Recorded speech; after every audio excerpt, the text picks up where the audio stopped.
Je disais aussi qu'aujourd'hui, c'est la célébration de la Journée internationale de la radio. C'est une occasion pour nous de dénoncer tout ce que nous sommes en train de subir. Quand je dis nous, c'est par rapport aux médias et précisément les ondes qui sont brouillées depuis maintenant plusieurs semaines des radios privées de Guinée. Je pense que l'occasion d'être saisie par les associations de presse, notamment l'Ultelgui, pour taper encore du poing sur la table. D'habitude, on se souvient, les années passées, une déclaration avait toujours été écrite, faite par l'Ultelgui, pour revenir un peu sur la situation que traversent les médias, notamment le problème de redevance et tout ce qui s'ensuit.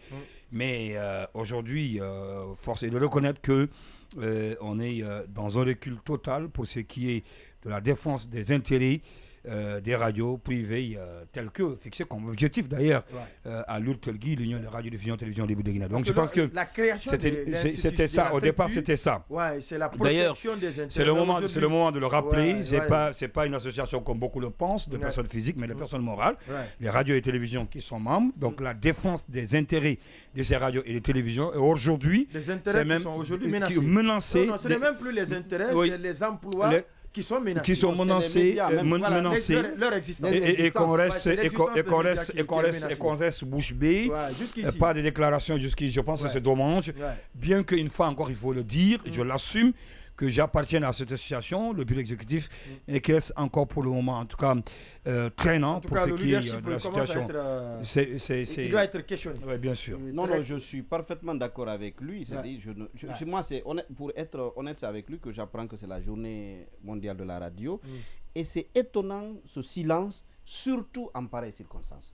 Honnêtement, c'est-à-dire, on aurait pu simplement s'inspirer de ça pour organiser ne serait-ce qu'une synergie d'une heure, de 2 heures, pour débattre des fléaux auxquels les radios surtout les radios, exactement, sont confrontés aujourd'hui. Si on se prive d'une telle opportunité, je ne sais pas quand est-ce qu'on va s'exprimer. Voilà, oui, Marwan. Oui, c'est regrettable. C'est regrettable parce que la volonté est que c'est de faire taire tout le monde. Et nous acceptons aussi cette injustice qu'on nous impose. Malheureusement, puis, il n'y a pas de voix et ni de leadership pour contester l'injustice que nous sommes en train de subir. Malheureusement, vous savez, à cause des petites considérations, des guéguernos, à tel rendez-vous, c'est nous qui avons été, d'autres n'étaient pas présents. On cherche toujours un alibi, un argument pour justifier l'injustice. Des arguments qui ne tiennent pas la route, qui ne sont pas fondés. Il faut aller vers les grandes tendances, il faut aller vers les grandes résolutions. Le problème, c'est quoi aujourd'hui? Aujourd'hui, il faut mettre tous les échos de côté et s'unir. Ce qui fait la force du CNRD, ce n'est pas la puissance de feu qu'il a, mais c'est parce que les médias sont divisés. Si on était des médias unis, je pense que nul pouvoir ne saurait tenter une telle aventure. Malheureusement, aujourd'hui, on porte le flanc au gouvernement, nous nous recroquevillons sur nous-mêmes, on accepte de subir, il n'y a pas de voix dissonante, il n'y a pas de voix discordante parce que le leadership est complètement cassé. Aujourd'hui, vous prenez le leadership au niveau de l'Ultelgui, ça n'existe pratiquement pas. Vous prenez les autres médias, chaque responsable d'association tire la couverture vers lui, sur lui parce qu'il a des intérêts, il a des amitiés, il a des affinités ailleurs, chacun cherche à protéger son petit intérêt. C'est ce qui aujourd'hui est en train de décimer, affaisser et enterrer la presse dans ce combat. Totalité. On a déjà perdu la face.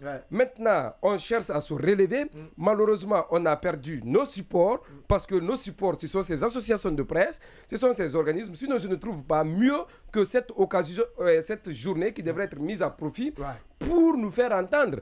Mais vous avez vu, on a passé la journée sous silence et c'est ce que souhaitent les autorités. Encore une fois de plus, M. Condé, on va continuer à subir et on va subir jusqu'au jour où certainement ceux qui nous ont mis dans cette situation déplorable ne voudront plus qu'on soit dans ça. Ils vont décider par magnanimité. Par magnanimité, comme on le dit, par mansuétude du chef. Donc ils vont nous accorder un certain nombre de droits. Mais je dis que c'est humiliant parce que on ne s'inspire pas. Nous sommes une presse critique. Nous sommes une presse même pas critique, on est une presse bavarde. Bavarde dans le sens où on ne tire jamais jamais les leçons chez les autres. On a vu avec ce qui est arrivé au Sénégal. Vous avez vu la solidarité qui s'est dégagée. Agissante. Une solidarité, comment on appelle, agissante, donc vis-à-vis des autorités. Et finalement, vous avez vu, l'État était obligé de changer de fusil d'épaule. On a vu, l'État a fait une marche arrière. Donc aujourd'hui, on ne demande pas aux journalistes de prendre des armes pour aller combattre le CNRD. Il suffit juste qu'on s'organise, qu'on dénonce. Je pense que nos voix portent. On a un droit élémentaire. Ce qu'on est en train de faire, nous n'exerçons pas un métier terroriste. Le journaliste a quand même une responsabilité au sein de cette société. Et nous aidons de même quand même les autorités. Tout ce que les changements qu'il y a eu, le coup d'État qu'il y a eu le 5 septembre, il a fallu l'accompagnement, le soutien. Et surtout, le colonel s'est appuyé à l'époque sur des journalistes. On a vu ce que les journalistes ont été pour ce coup d'État. Malheureusement, aujourd'hui, les amis d'hier sont devenus des ennemis aujourd'hui. Des ennemis. Donc, on veut nous clouer le bec. On accepte de clouer parce que nous aussi, on se résigne. Je pense que ce qui nous arrive, nous la méritons. Ce n'est pas triste, mais c'est ce que nous méritons. Et c'est dommage. C'est vraiment dommage. D'où l'interpellation à l'endroit des responsables de l'Union des radios et télévisions libres de Guinée, une grande association qui est en train de vaciller aujourd'hui. Est-ce qu'elle doit s'éteindre? Est-ce qu'elle doit aller vers l'implosion? En tout cas, le leadership des dirigeants de cette... Il ne faut pas qu'on continue à jouer le jeu. C'est ça la vérité. Il est en tout cas interpellé parce qu'il n'est jamais trop tard. Quand c'est pour bien faire...